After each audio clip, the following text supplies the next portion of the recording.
All right, my friends. Well, topic that's always close to my heart is Nigeria. I love to educate people on what's going on, and just to break down the seemingly complex and make it simple, because what's happening in Nigeria is not really that complicated once you understand it. And after watching what's going on there for the last 20 years, it's like, I get it. And I'd like to wake people up. So again, we're going to be talking about Nigeria today. My guest, church leader, a brother and a friend for long term. We've fought, not each other, but we fought for the victims of Nigeria for many, many years now. And he's an old friend and eloquent spokesman. So thank you for your heart and your heart for the Lord and your heart for your own people. Thank you, Jeff, for all your work and for standing out there as a bigger voice for the voiceless and the oppressed back in our region. Absolutely. Yeah, I don't know what it is about Nigeria, but my heart just goes out. It's so frustrating. The level of violence, the anti-Christian genocide, the massive land grab, the injustice of it all, and the spilled blood that cries out to the Lord. You know, I feel all that. And so I'm motivated by waking people up. And look, I live and work in Washington, D.C. And so, you know, we've spoken about this many times. You know how it works. The government of Nigeria is always speaking to the State Department or members of Congress. And there's always a party line. We call it in English a party line. So it's like, this is what's happening, Washington. And so the speech is always the same. It's very complicated. This isn't religion. You know, this is farmers versus grazers. This is, your country went through this, and there is religion, but there's money, and oh, it's so complicated. And these people are out in the bush. We can't find them. Oh my gosh, we're doing our best. Surely if you gave us more money and arms, we could do a better job. But that's always the conversations. And if you get too real in Washington, it becomes problematic because it's like, oh my gosh, you know, you have extreme views or whatever. So this happens a lot. And that's not the sole summary of the conversation in Washington, because a lot of people woken up. You know, we've been very vocal on this for 20 years. I've been very vocal. And over time, many more people are now waking up. Even within the State Department, they're waking up and saying, my gosh, okay, religion is a huge, at least now they'll say it's a big part of it. Well, that's a major step forward. But anyways, let's break this down. And I want to go back to, so first of all, that's kind of the broad message you'll hear in Washington, or in the past, the most frustrating message you'd hear in Washington about Nigeria. And that's coming from the Nigerian government, successive governments.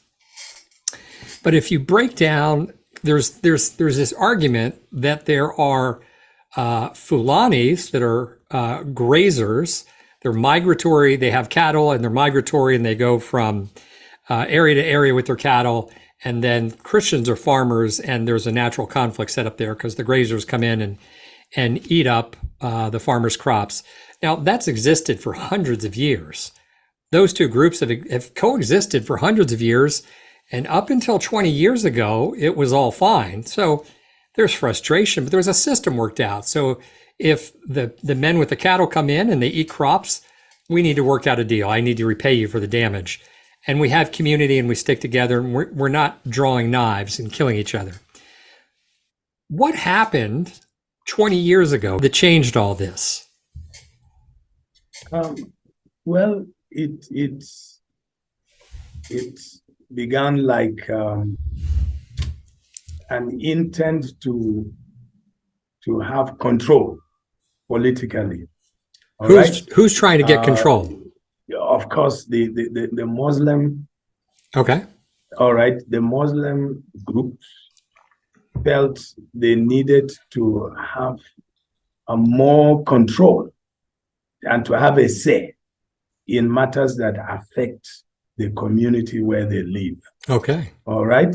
And for instance, in Plateau State, central Nigeria, a state that has hosted several mission agencies, headquarters of mission agencies, both international and national. The contention began to be like, hey,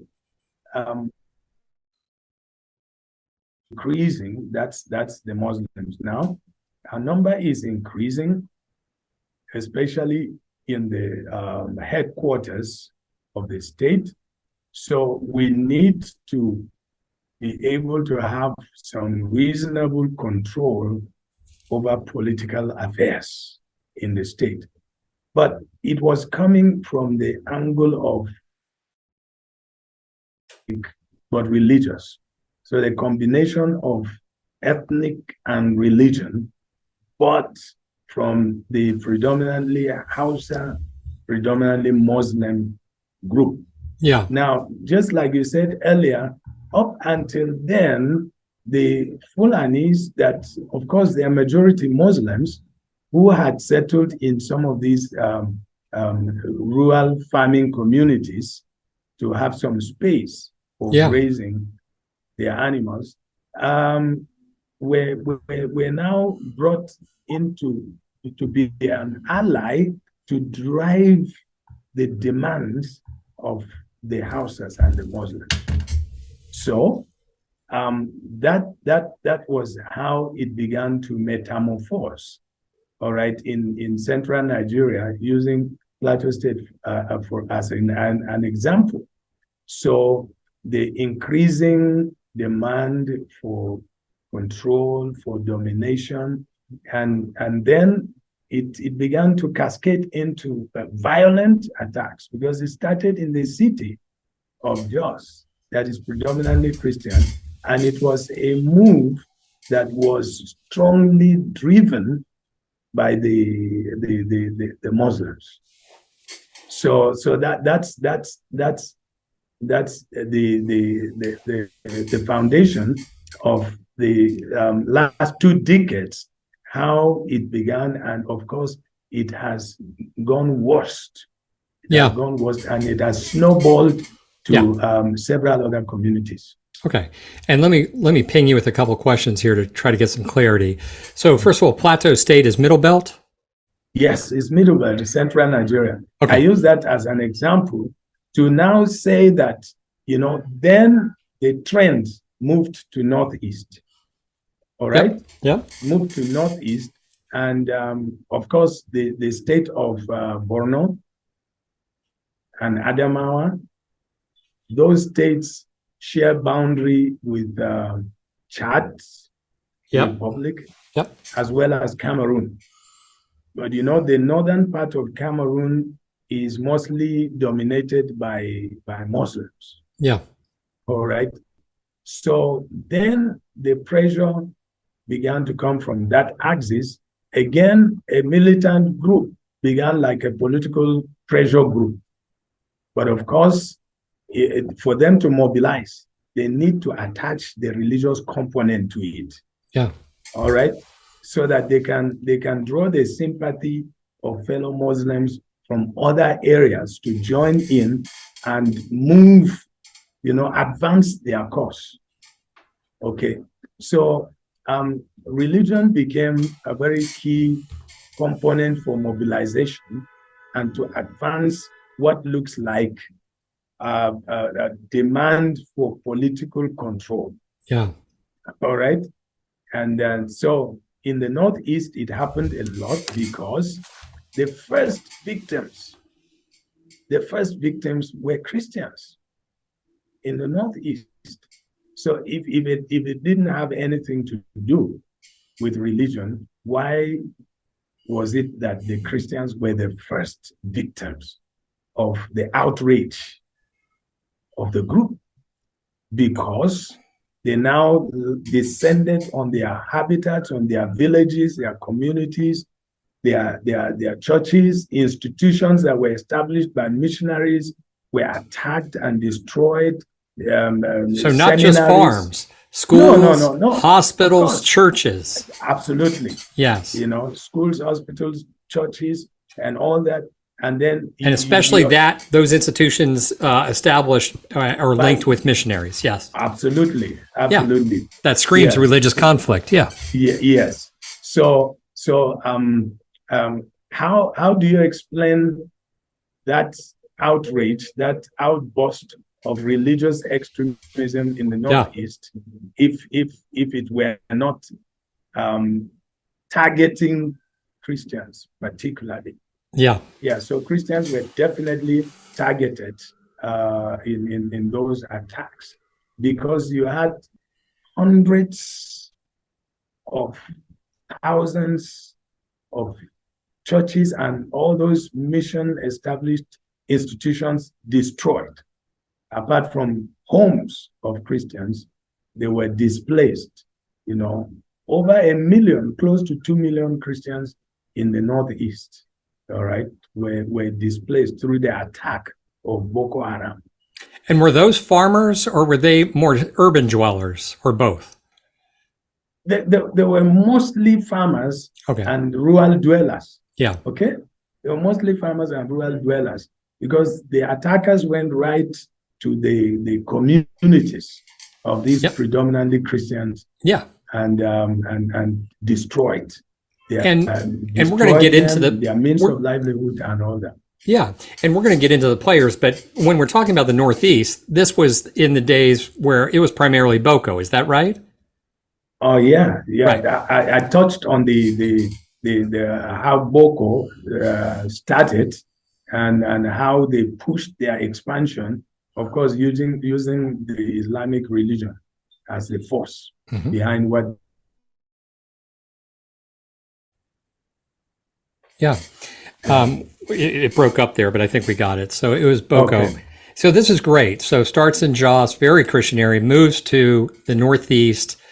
And then I'll fill in and you tell me if I'm wrong. It goes back to the middle. So the Christians are emptied out of the North. 1 million plus Christians pushed out of the North, flowing down into the middle. Then the attack starts going to the middle belt. And the broad picture is Muslims are in the North in Islam, and then it's Christians in the South, and there's the middle belt, which is still, is it fair to say this, the middle belt traditionally has been largely Christian, though, predominantly Christian?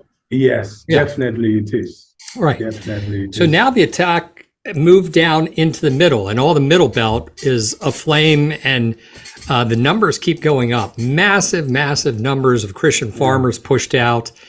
And now we find ourselves that the attacks are now moved down into the South. Touch on that.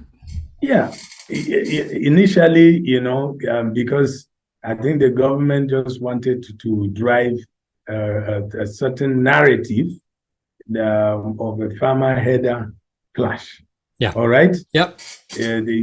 Just to make it look like the situation in the Middle Belt is a little bit different from what you had in the Northeast with Boko Haram. All right? But the fact is that Northeast, predominantly Christian communities were the victims of those attacks. Now, in the Middle Belt, there are Muslims as well. In the Middle Belt, they are in the minority, yes, but they were not the target of these attacks. Yes. It is the communities that are predominantly Christian that are also farming communities. Agriculture is their way of life, is their vocation. They live on that. Yes. And the Middle Belt actually is considered as the food basket of Nigeria. Right, yeah. Yeah, because the most of the food that is generally consumed in Nigeria is produced from the Middle Belt. Yeah. And then shipped to different parts of the country. Yeah. Okay. Yeah, because several different crops grow on the land here, and so that's it. So the fact is that the Fulani that are known to be itinerant now began to conspire with the Fulanis that had settled in their few numbers within different communities. And then, of course, the Hausas and the Muslims now using religion, you know, to intoxicate them, to look at what is happening as an attempt to resist Islam. And since the grand patron of Islam was a Fulani, he fought to advance the cause of Islam. They need to see themselves as the grandchildren of the Islamic warrior who fought to advance the cause of Islam. So the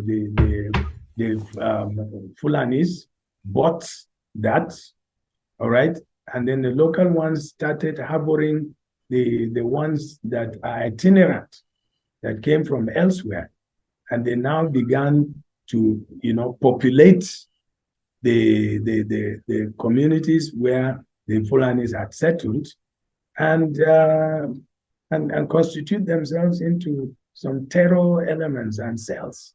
Yeah. And then they began to do guerrilla attacks, hit and run, yep. Hit and run attacks, yeah. and then make it look like it's a farmer-header clash. But there has been a mechanism to settle those disputes, like you mentioned in your introduction. Why have those mechanisms now been trampled on, and violence is used to settle that? Yeah. So, and that's what happened. So for hundreds of years, the herder-farmer conflict existed, but it was always peaceable on the whole, because there was a way to work things out. And what happened at the turn of the century, this century, was the arms and the money started coming in.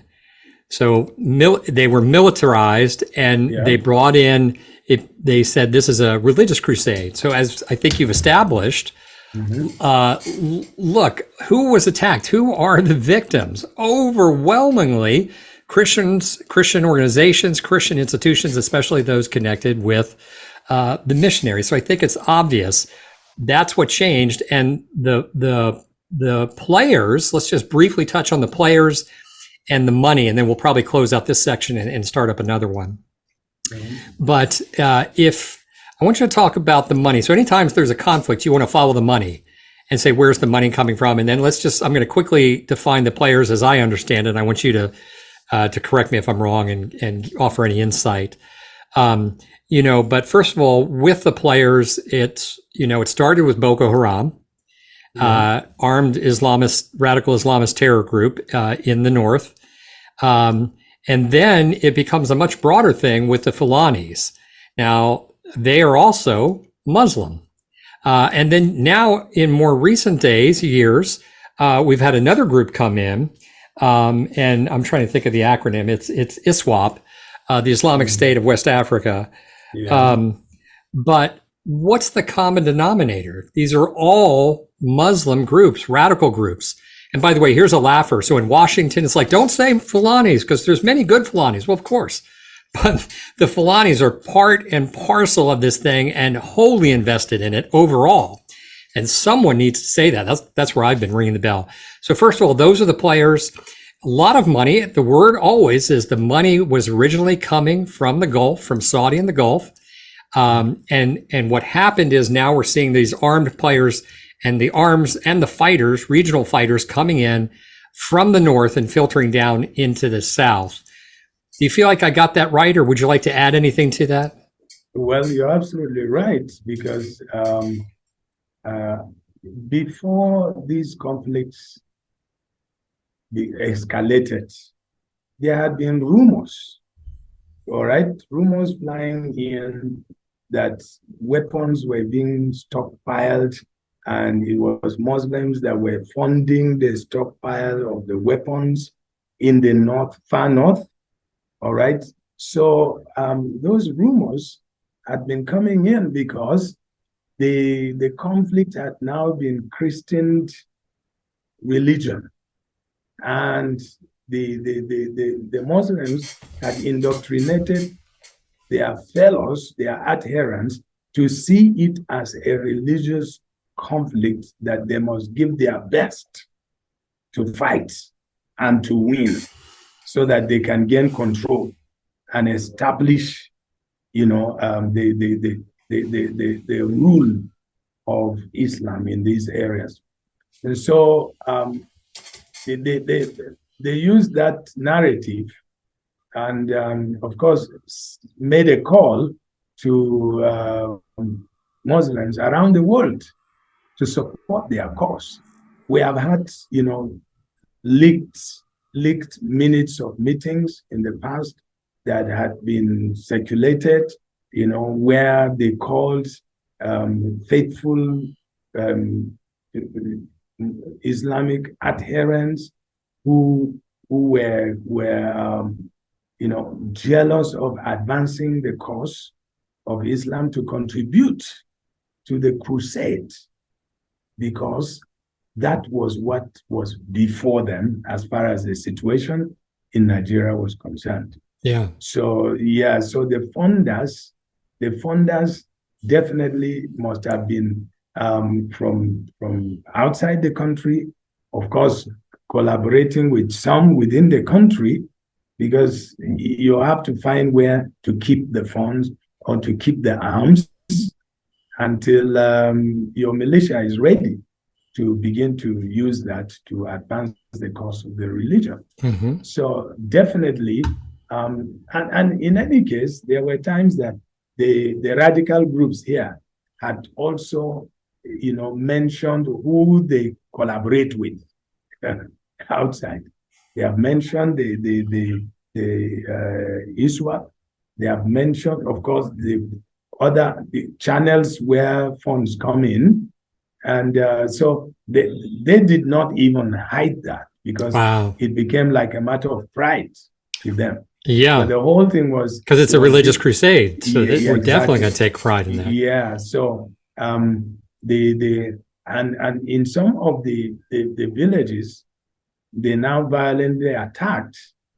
They were using like pens, black pens or charcoal or chalk, whatever you could write with on the wall. And they would write on some of the houses they had set ablaze and say, "This is Afghanistan." All right, this is Afghanistan, or this is meaning Iraq. Yeah, of course, yes. To show that, I mean, this is a holy war. This is a holy war. Yes, holy war. This is Iraq. Right? This is Afghanistan. Yes. Yes. This is the crusade. Yes. Exactly. And then in some other places, because in 2000, okay, we would not forget that there are some of the states in the far north that the political leaders, okay, the governors now advocated the establishment of the Islamic legal system called Sharia. Correct. Yeah. All right. Yeah, the governors in some of these northern states, they argued for that. Yeah. And got their legislature to legislate, all right, to establish the Islamic legal system called Sharia. Okay. Let me pause there. Yes. So you can see that, that was what became like the fuel to flame up the Islamic extremism in the last 2 decades plus in Nigeria. Okay, that is fantastic. Let's pause there. We're going to come back, and this will be part 1, and we'll do part 2 either next week or the week after, but let's follow up. And I just thank you for your time, and we're going to start again soon. God bless you. Thank you. All right, Jim. Thank you. All right.